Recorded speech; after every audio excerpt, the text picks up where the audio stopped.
Good morning विद्यार्थी मित्रों।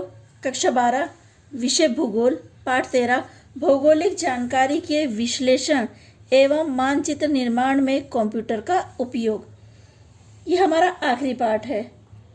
इस पाठ में हम भौगोलिक जानकारी को समझने, उसका विश्लेषण करने, जानकारी पर प्रक्रिया करने एवं उसे प्रदर्शित करने की पद्धति के बारे में जानेंगे। 21वीं सदी में मनुष्य द्वारा राष्ट्र की सीमाओं को पार कर विश्व स्तर तक पहुंचने की कोशिश बढ़ी है। आज मनुष्य की पहचान विश्व मानव के रूप में विकसित हुई है, तब वह अनेक भौगोलिक परिस्थितियों का सामना कर रहा है। मनुष्य की सहायता करके उसे विकास मार्ग पे आने वाली परिस्थितियों पर विजय दिलवाना ही हमेशा से सभी तकनीकों का मूल्य उद्देश्य रहा है। ऐसे में भूगोल विषय में भी नई तकनीकों का अध्ययन महत्वपूर्ण बना है। लोगों के दैनिक जीवन पर प्रभाव डालने वाले विविध परिबल और प्राकृतिक आपदा के समय योग्य व्यवस्थापन के लिए उपग्रह या अन्य जो स्रोत द्वारा प्राप्त जानकारी है, उसका विश्लेषण अत्यंत महत्वपूर्ण है।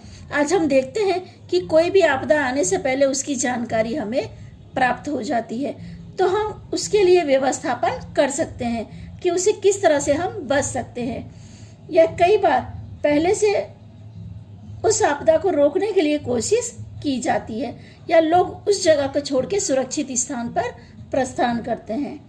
कंप्यूटर द्वारा आज ऐसी अनेकों जानकारी का उपयोग कर विश्लेषण किया जा रहा है। जानकारी का विश्लेषण, उस पर प्रक्रिया और उसका प्रदर्शन करने के लिए यह अत्यंत महत्वपूर्ण इलेक्ट्रॉनिक उपकरण है। इसके अध्ययन में हमें कंप्यूटर एवं अन्य संकलित सिस्टम द्वारा डेटा प्रोसेसिंग एवं मानचित्र निर्माण के बारे में जानकारी प्राप्त होती है। आज हम देखते हैं कंप्यूटर के जरिए हमारा हर काम आसानी से होता है, और आपको कंप्यूटर के जरिए अलग अलग माहिती का संग्रह करके भी रख सकते हैं। अगला टॉपिक हमारा है हार्डवेयर एवं सॉफ्टवेयर का परिचय। कंप्यूटर के वे भौतिक साधन जिसको स्पर्श किया एवं देखा जा सकता है, उसे कंप्यूटर हार्डवेयर के रूप में पहचाना जाता है।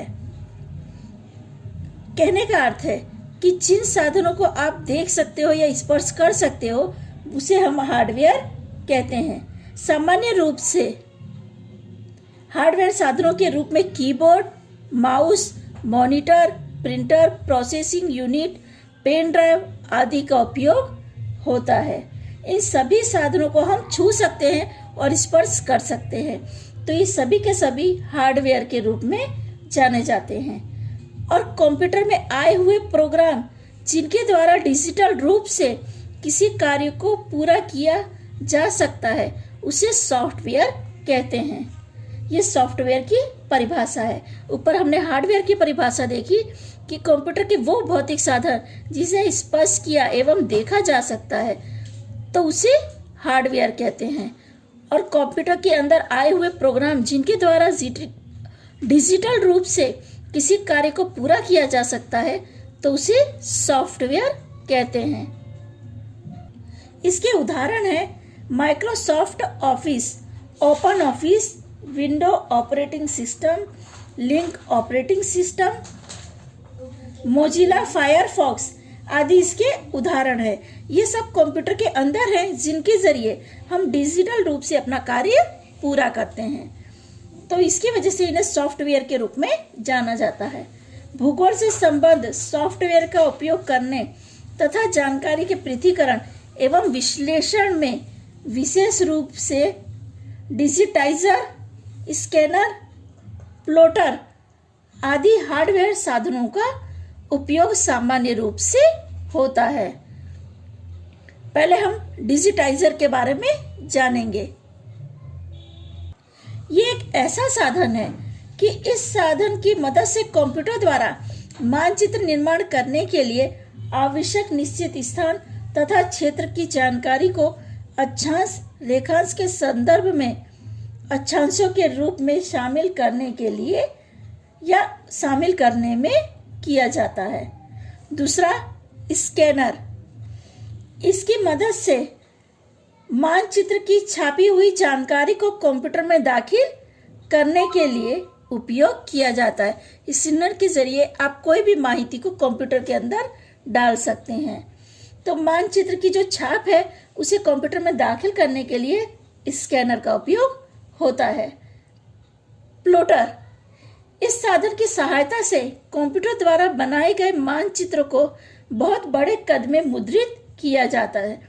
जैसे हम लोग उदाहरण इसका देखिए तो इसके उदाहरण है दीवार पर लटकते हुए मानचित्र, स्थलीकृत मानचित्र प्लॉटर द्वारा मुद्रित किए जाते हैं। यानी ऐसे जो बड़े बड़े मानचित्र हैं जो दीवार पर लटकाए जाते हैं, ये इसकी मदद से ही बनाए जाते हैं, या इसकी मदद से ये बड़े बड़े जो मानचित्र हैं वो मुद्रित किए जाते हैं।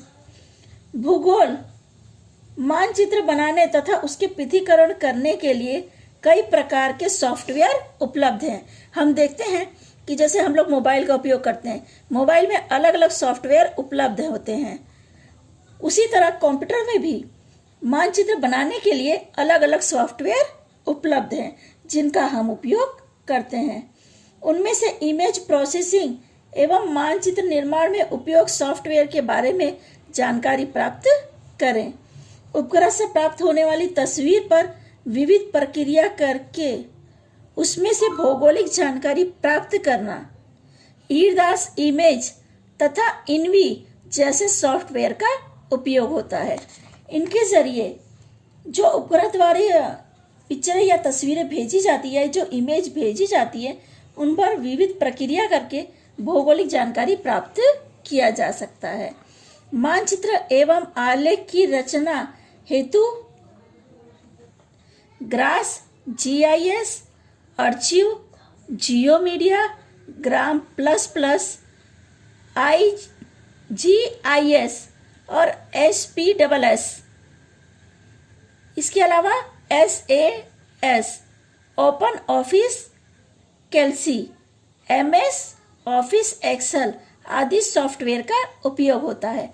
ये सारे सॉफ्टवेयर जो हमने अभी ऊपर पढ़े हैं, ये सारे के सारे सॉफ्टवेयर मानचित्र एवं आलेख की रचना हेतु उपयोग में लिए जाते हैं।